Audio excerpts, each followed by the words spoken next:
Purpose Union, I know you talk a lot about alignment, purpose with action. And what I'm really sort of conscious of is, consumers, the younger workforce, are sort of demanding kind of purpose as part of the exchange of their labour or the purchase of their product. And yet I think there was Accenture did some research, something like only 37% of organisations were perceived to have delivered on their promises. So I think we all want to do it, we all talk a good game, but how do organisations actually kind of take the next steps to making it a kind of a lived experience and being true to their word? What's your advice? You obviously work with a range of different organisations. It's not easy, but is there something that, even if it's like a mindset, that people have to take into that work? Yeah, absolutely. And I think, it links into that whole idea of, businesses need to make money and they can't be there just for, obviously every organization is different, as I say, whether it's a charity or a social enterprise or, a big multinational, that everyone has to, pay the bills and pay their staff, etc. So there are business priorities, but there are also the, as I say, kind of the benefits for wider society and that broader purpose. And I think for us, it's been really interesting to see how the work has evolved over the years. And it always comes back to the tone from the top in terms of the leaders and how they're running the business. And we've had some, potential clients have approached us, and it's very clear as the marketing person, and it's very much the marketing initiative. So it depends on, and we have different people that we'll speak to. It could be corporate affairs, it could be strategy, it could be comms, HR, a lot of the DEI work we do would be maybe a head of people or at OHR. So it can come in different levels, head of sustainability if we're doing stuff around net zero. So, I think it has to be that authenticity and that kind of leadership that's driving it, so that it's not just a marketing initiative, but it is very much embedded into the culture and the, business priorities and the business strategy. And then that does cascade throughout the organization. So when it comes to that new generation of employees or consumers, as you say, purpose is incredibly important to Gen Z and millennials. And we're seeing, that there's so much research out there. We've had some Purpose Pulse research, which we released last year. And it's all about what the expectations are of Gen Z and millennials. And obviously you can't kind of bundle them all together. But we have in our team, a very young team, a lot of Gen Z, Gen Z and millennials, kind of a mixture of both, I think. And I think that what you understand from them as their priorities is really interesting, because it's, it is very much values driven. It's very much purpose driven. Behavioral, how they expect leaders to behave, authenticity, and that, particularly with social media, they'll get called out on stuff, and that is not pretty. Yeah. And I think, one of the tensions that we, observe and experience ourselves is that, you're dealing with a sort of a hugely sort of passionate, literate group of people, highly literate group of people.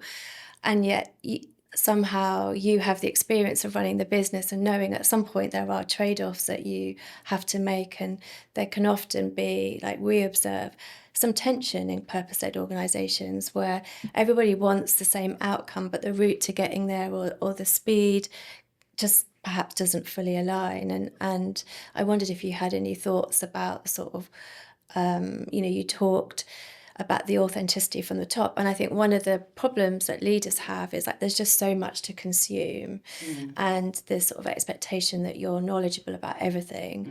And I think what you're saying is just it needs really good sponsorship from the top, but you can execute it through different channels on the ground. Yeah, absolutely. And I think, it takes everyone in the business to be on board with these kind of strategies and initiatives. And again, it comes down to what's happening in the external environment. If we've seen with debates around, climate and net zero, for example, we've seen with, Trump and, conversations around DEI and how that's evolved. If you have the CEO saying one thing and everyone else internally not being on board, you have to have the whole executive team. As I say, whether it's the head of DEI, head of people, head of sustainability, everyone has to be aligned and working towards the same goal, because it can make it very challenging. You're always going to have, that potential tension, as you say, between, what's most cost effective for the business, but also what's the right thing to do. And I think that's what we find increasingly And the work that we're doing is becoming more complex, there's much more sensitive issues. And so it's helping clients to navigate that landscape and what they should be thinking about internally and what they should be communicating externally. I think that's a big challenge at the moment. Yeah, and I think, for organisations where perhaps the leaders are saying, look, this is just too hard. There's so many things that feel that I should have a really clear opinion on and a clear stance, or they're under commercial pressures and they're saying, like, let's just dial it down and not do it. I mean, what would you say to them as to, why it's essential that they do keep purpose at the heart of, their ongoing agenda and strategy? Yeah, absolutely. And it's happening a lot, I think, that there is maybe that fear factor and that there's very high expectations of leaders about what they should say, what they shouldn't say, when they should speak out. We have kind of a whole framework called the STAND framework, which helps. We work with a lot of clients to identify, what are the issues that align with them as an organization? Because you can't be talking about everything. They've also got to run a business, so they can't be speaking out on Gaza and Russia and Ukraine and trans rights, and there's so many different things that people are expected to speak out on.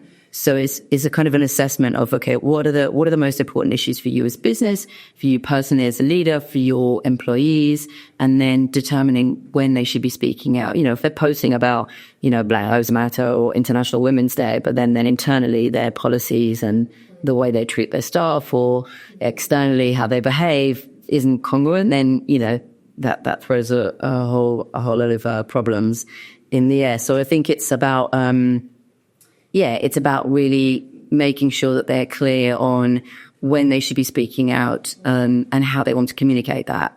And we've seen it actually with a lot of, I had a conversation a while ago with somebody who was saying, they're head of, some business division over in the US at a big energy company, and they're being asked about, fertility, women's fertility rights in a town hall meeting, and it's so I didn't know I'd have to be you have to know about this. So it's like, how prepared can you be? What are you expected to say? It is, a lot of it is about engaging with your internal workforce and keeping them, reassuring them and making sure that they're a priority, so that you're not, talking about something externally that isn't aligned with your values internally. Yeah, and so I was running a talk last week for a charity, and we were talking about navigating and leading through change, and it was really interesting around kind of certainty. There was this sort of, there's human nature. I need to know what's happening. Why can't you tell me I guess, Rebecca, what you were saying around this expectation of how transparent you can be.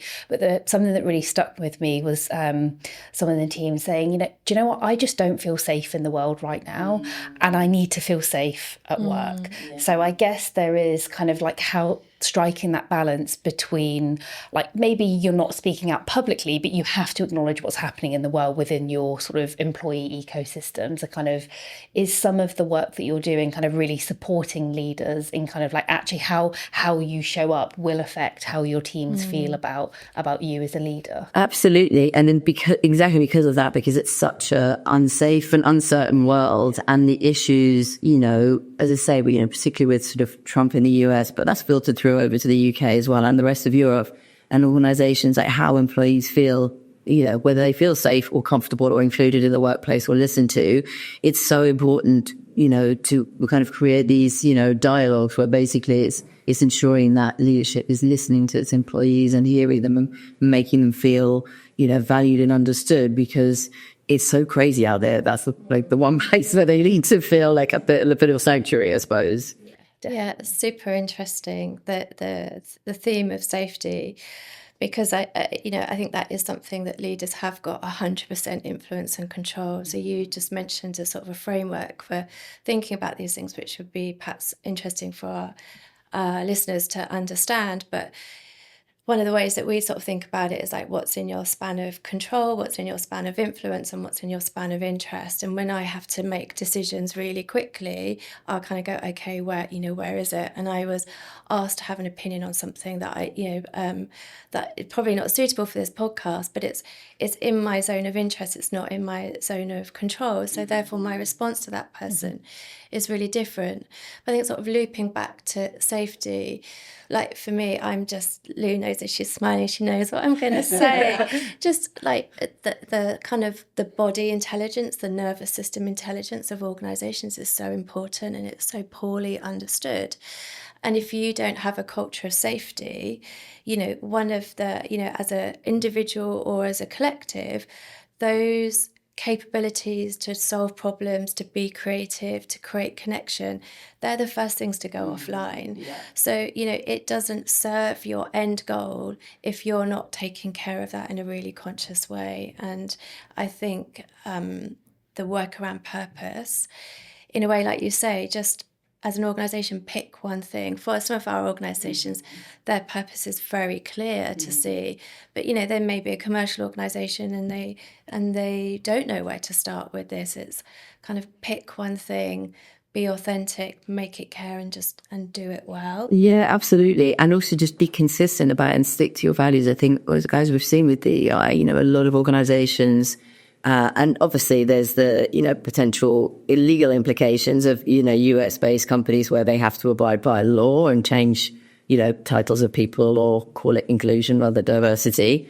But, we've seen that with a lot of UK organisations as well, where, they talk about sunsetting diversity goals or, sort of turning their back on things that they made very heavy commitments on. And I think with us, we're talking with a lot of clients, and it's encouraging, I think, for us to see that when we speak with most of our clients, they're doubling down on those commitments. And it's being, again, sort of being true to their values, sticking with that, communicating with it internally so that people don't feel this uncertainty of like, okay, well, last week we were saying that we're super committed to these diversity goals, and now this week we're not. What's going to happen next week? So there has to be that consistency and that reassurance. Yeah.